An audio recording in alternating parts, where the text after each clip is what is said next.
Hello and welcome to this video where I will be introducing a new feature that I have developed for IL-2 Battle of Stalingrad, a multiplayer game that I have it's now getting started to be ready to use, so I thought it would be a good time to introduce it. So this new feature, I'm calling it Ground Commander, and it's used to command groups of AIs, typically on the ground in vehicles, but it could be other things as well. So here, to demonstrate this feature, I have made a small mission played on the Stalingrad map in a small area of the map, which is primarily a ground map with tanks, but there are also planes available. So if I look at this map here, we have the two sides that are fighting each other for the control of this airfield here. And if we look at each side, we see that Russians have units on the ground here. Those are actually controllable platoons, so I will show you how they are controlled. And this is some non-controllable artillery that automatically fires at anybody on the German side who approaches the airfield. We have the same thing on the other side here. It's a rocket artillery firing at units that come in this area here. And then we have some player controllable units on the ground here. So I'm going to show you how these units can be controlled. I'll go into a spectate view in order to give a better view of what's happening. So here you can see a number of units that are parked on the ground. And to give you a demonstration, I'm going to move my tanks here, close to my rocket artillery on the ground, which I could want to do for a number of reasons, maybe just to protect them from advancing units.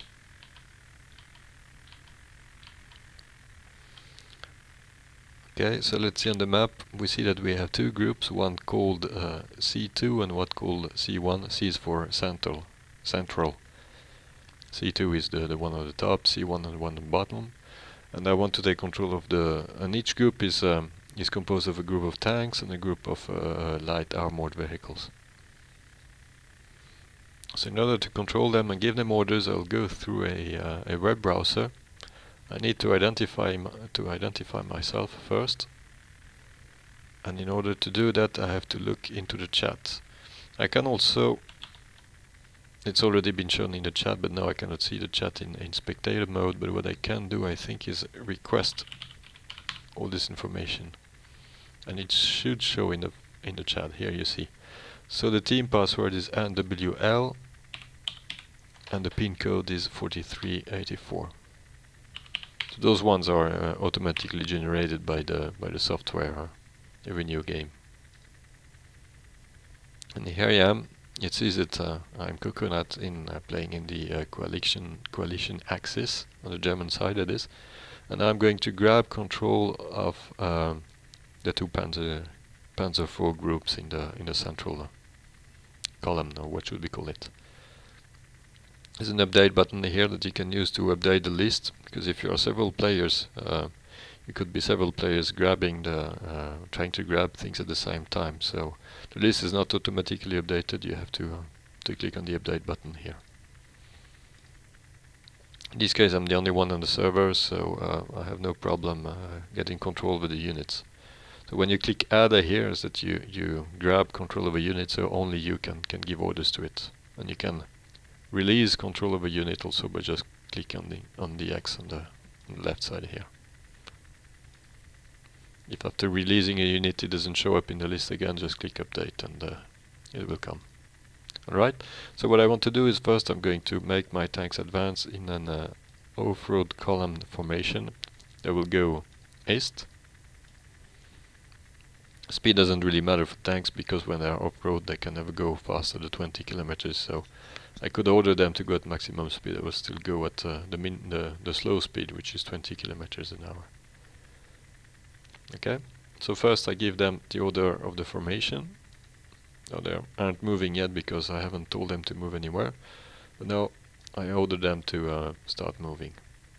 You can see the chat behind here that I'm getting confirmation that the orders have made it from my software to the game server, and you can see that they start moving.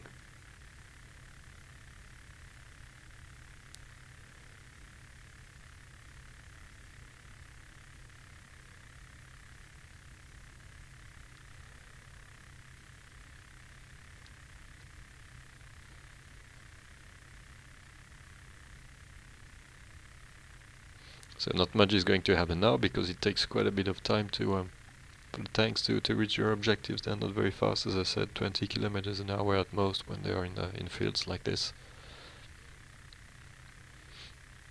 But then I can make like dance to my tune basically. If I want the C2 group to stop, for instance, I can do so.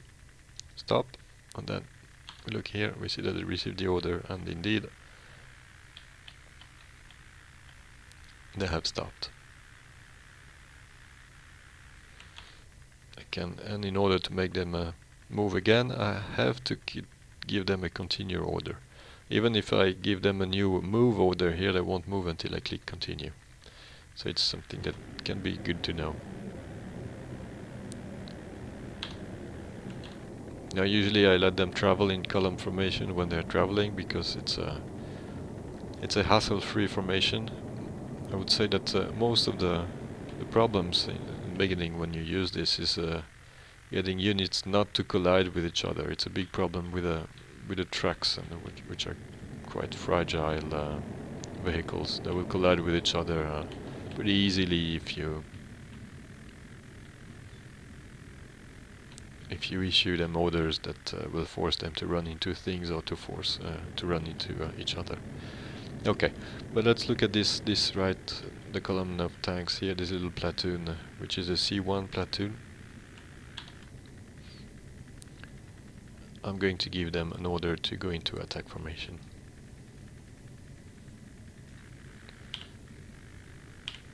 So what happens basically when I do this is that they move from this column formation to a formation where they're moving in a row instead. So the column formation is good for moving to new places.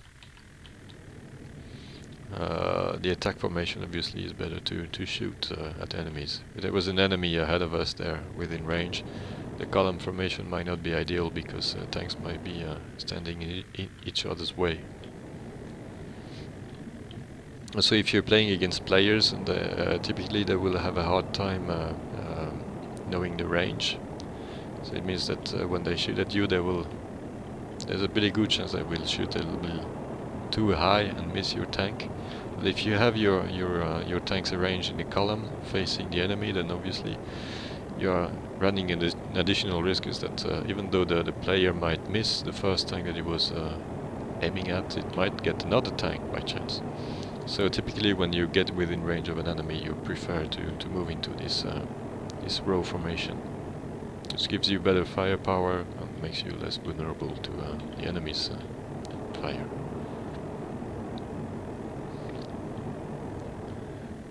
And I think that's pretty much what I wanted to show on the orders. As you have seen, the interface can be a bit confusing initially because it's very simple. There's very little information about what to do and how to do it. But there aren't too many buttons, as you can see. It's really just about logging in or logging out, grabbing control over units, releasing units, giving them orders about what formation they should have, where they should go, at what speed. And here you can choose if they should use free fire, firing at any enemy that they encounter, or if they should use return fire. The way this is implemented in the game is that this is giving a priority to the waypoint. Free fire is a low priority, which means they will go to the destination, but if they find something else interesting to do on the way, targets of opportunity, they will attack them. Return fire only is the medium priority in the game, which is not exactly medium fire only, but it typically a medium is not only return fire only. Typically what it means is that they will not pay too much attention to the enemy unless it comes too close. There's another combination which I haven't included here, which is the high priority, which means that you ignore the enemy and you just rush forward. I had to make. There are some limitations of the total number of waypoints and orders that and the combination, especially of waypoints and orders that I can have in the game. So that's why I chose to give only 2 speeds and 2 fire policies. Here you have 2 different kind of destinations. They are all waypoints really. I mean the north, northeast and so on. The directions here are not really directions. They are waypoints that are situated 200 kilometers away from the battlefield. And you can see it sometimes that if I give an order to go east, sometimes my units don't exactly go east. You can see that they're going someplace far east. But if you have units up there and down there, you can see that they are not going parallel. They will be going towards the point which is far away. But it's a good approximation. That is good enough. And then there are also other waypoints here. Those ones that look like numbers, they actually point at things on the map. So I've manually placed a number of points that could be interesting. For instance, if you are fighting here and the fight is over and let's say the Germans win and you want the fight will move on there instead, you will still have quite a few of your controllable units over there. There are no new units to have there. So you'll have to make sure that your units come to the new battlefield. And the way, and maybe you will also have some remaining units to clean up. And similarly, if you're Russian and you lose a battle here, you might still have units that could be useful for the defense of this field. So maybe you want them to retreat. So here, for instance, I've put 2 waypoints.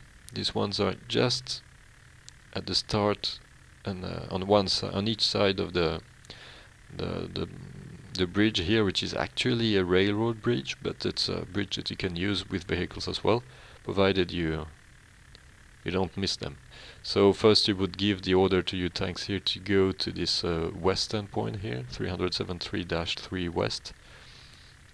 And then once they arrived here, you would put them into, or even before getting there, you would put them into an off-road formation, column formation, and then give them the order to cross the bridge to go to 373-3 east.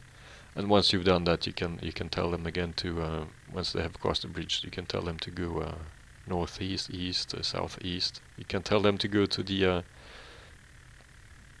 to Surovokino east. I'm not sure why I called it east, because it's actually the western part, but anyway, just a name. And there are some other places, like this one is the crossing at this road. This is a point here that lets you easily bring your units onto this road, for instance.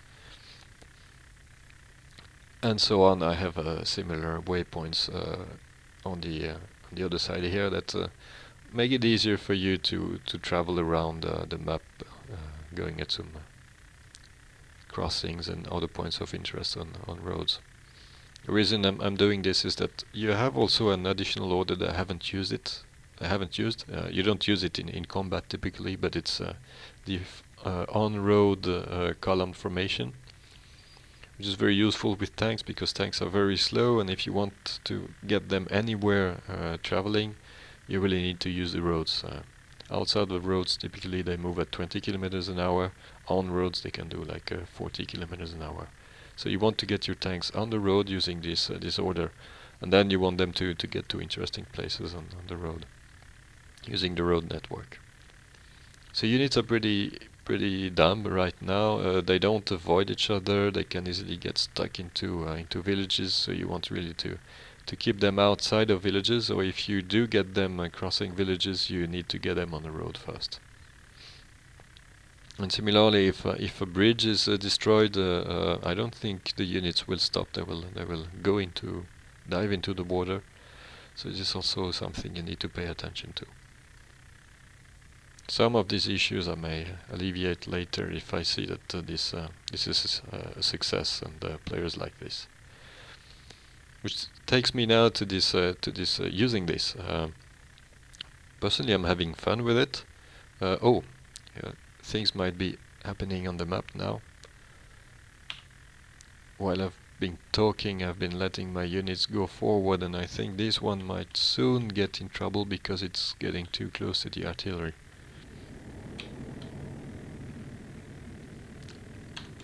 Let's see what happens to it. This one should be in attack formation. Give it the order, and you should continue going east. We'll see if they can make it to the enemy. So the thing that is left to do now is just to try it. So I've been running this server this weekend, but not too surprisingly, there's been very little population on it, and the few people who were on it, they probably were expected some kind of quick, fun tank battles. So I could see them jumping into a tank, moving towards the objective, and then getting hammered by this artillery here. Some people try to use their tank, and by using a tank I mean really driving a tank, using the new feature added to the game here, trying to flank the unit here, but you can't really flank these AI units here. They'll see you coming. Oh, I see that my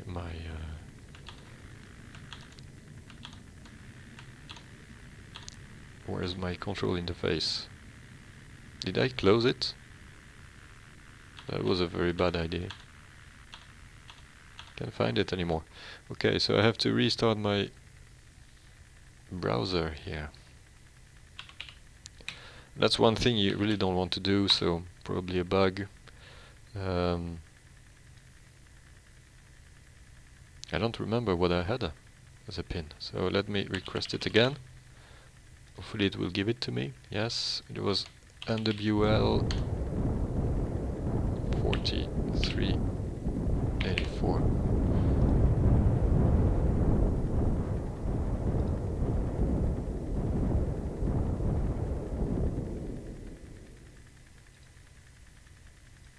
Sadly I can no longer well, let me try this. Log out. I got a new pin code.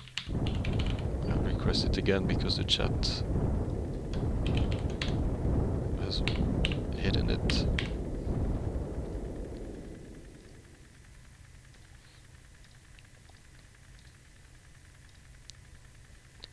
It's probably too late by now. I can see how my units here, you see them on the ground. First of all, they are running into obstacles, so I really need to stop everybody.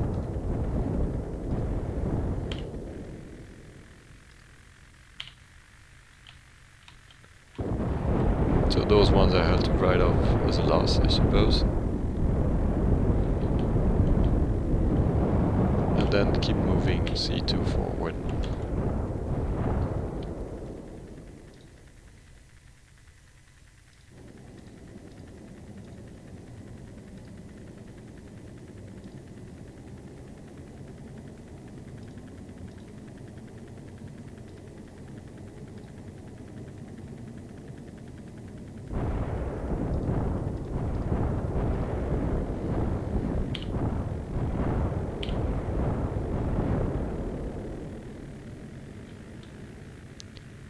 My tanks are retreating now. I've lost one tank, I think. Here, there's one that is stuck in the tower here, and it's burnt its engine trying to get through. And I've just lost another tank. So yeah, I'm not the most efficient and the most not the best ground commander maybe. But now I'm coming to the point that I wanted to get to, is that now the next step to take this is simply to have people play it. So I will be running a server around the clock basically this next weeks, I think, with this mission. And by all means, just jump in and grab a unit and try it out for yourself. This is a kind of game I think that is maybe best fitted for squads and organized groups of people rather than just the open public. I will have it running on an open server anyway, just so that people can learn the ropes. But then if you are a member of a squad and you would like to run this in your squad and play with or against your friends and groups of people and organize matches and so on, just let me know and I will give you help on how to run this. Technically it's not very difficult. All you have to do is have a mission that is built to work with this system. That's maybe the most complex part. Then you have a bit of software that you need to run on some computer that has access to your IL-2 server, and then you need to open the remote console on the game server, and that's it.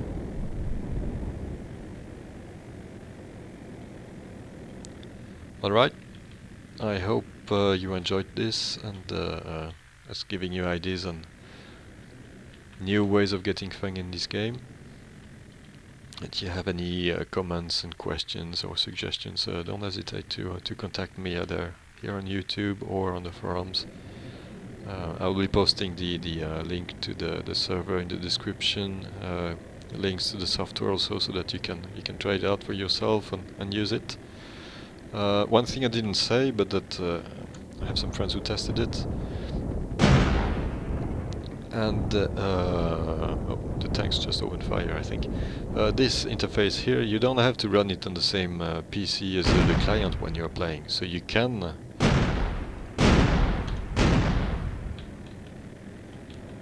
totally run this on your phone or your tablet, for instance, or on a laptop.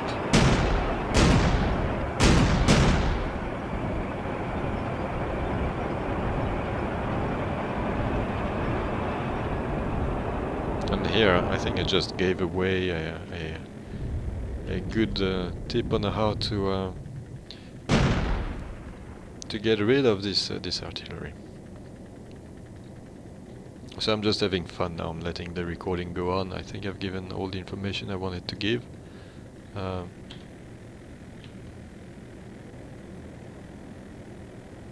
can see that my tanks have started shooting at the artillery, and they're starting to kill it.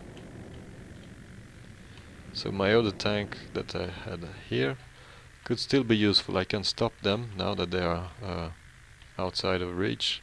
And I could move them to the objective, which is over there, here. The objective is a flag that can be captured using a player control tank or a AI tank as well.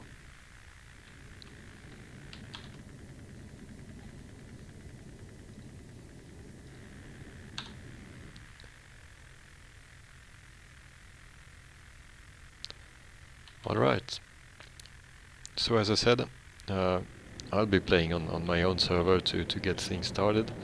It's a bit more fun, of course, when there are people around. By all means, feel free to drop in, take your friends with you, because this is something it's typically a bit more fun to play in a group rather than by yourself. I've also designed the map so that it's not only ground-based, so they also have airplanes that you can use to destroy this artillery, for instance, or to attack the enemy's tanks.